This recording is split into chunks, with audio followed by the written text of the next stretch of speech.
Turƙashi wata gagarumar gasa da za a gabatar tsakanin manyan mawaƙa guda biyu za ta yi matuƙar ba wa mutane mamaki sannan za ta ba su ban sha'awa.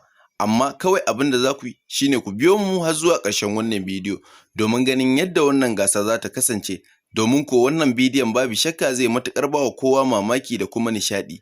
Amma kafin mu tsunduma cikin bidiyon za mu so idan kai baƙo ne ko baƙuwa a wannan tashar tamu mai albarka, ku daure ku danna mana subscribe kana ku taɓa alamar ƙararrawar sanarwa domin samun ingantaccen ayyukanmu da zarar mun ɗaura. A yau muna ɗauke da abubuwan ban mamaki da kuma ban nishaɗi da kuma ban al'ajabi game da mawaƙa guda biyu a cikin Najeriya wanda za su yi matuƙar ba ku mamaki.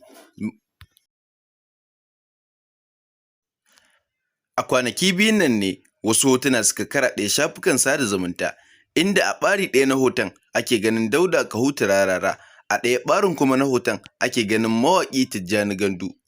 Masu haɗa waɗannan hotuna suna tambaya ne gami da cewa shin tsakanin Dauda Kahutu Rarara da Tijjani Gandu wane ne ya fi iya waƙa? To abin jan hankali da kuma lura a nan shi ne tsakanin Dauda Kahutu Rarara da Tijjani Gandu akwai tazara mai girman gaske wadda ta kai ta sama da ƙasa.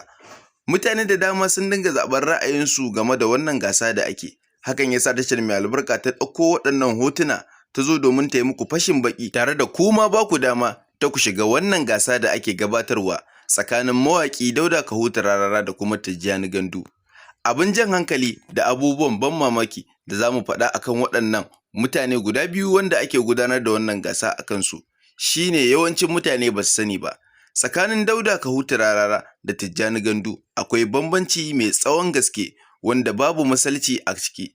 Amma ɗan adam kowa yana da ra'ayinsa na ya zaɓi wanda yake so a rayuwarsa da kuma wanda ya fi iya waƙa a gurinsa. Duk da cewa a nan ba a maganar jam'iyya, ba ruwanka da cewa wane ɗan jam'iyya kaza ne ko ko wane ɗan jam'iyya kaza. A'a, a nan duk ba maganar nan ake ba.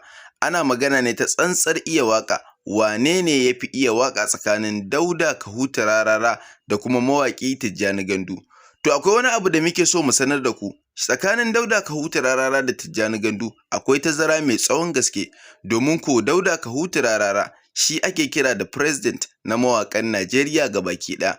Duk wani mawaƙi na Najeriya, waƙar soyayya kake ko ko waƙar biki kake, to kana ƙarƙashin mawaƙi Dauda Kahutu Rarara kuma ya fi ka iya waƙa.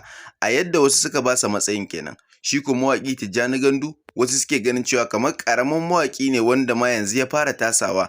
Iya Abba Gida Gida yake yi wa waƙa, babu inda ya je a harkar waƙa.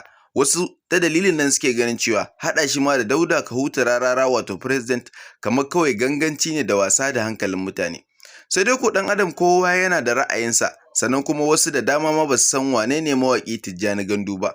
Amma shi ko mawaƙi Dauda Kahutu Rarara ba iya ƙasar Najeriya ba, hatta ƙetaren ƙasar Najeriya ya yi wa shugabanninsu waƙoƙi wanda ba za su irgu ba, sannan ya sami kyaututtuka daga ɓangare daban-daban. To duk da haka dai kowa ana iya ba sa dama a rayuwa ya zaɓi ra'ayinsa da kuma abin da ya fi kwanta masa. Kuma a nan tashar mai albarka ta ba ku dama ku faɗi ra'ayinku game da Dauda Kahutu Rarara da kuma Tijjani Gandu. Shin a cikinsu wani mawaƙi ne ya fi burge ku? Kuma waƙar wa kuka fi so? Kuma wa kuke ganin ya fi iya waƙa? Sannan kar ku manta ku danna mana subscribe kana ku taɓa alamar ƙararrawar sanarwa domin samun ingantaccen ayyukanmu da zarar mun ɗaura. Mun gode da ziyarar ku. Duk wanda ya zaɓi ra'ayinsa ya faɗa mana ɓangarenmu na tsokaci wato ɓangaren comment.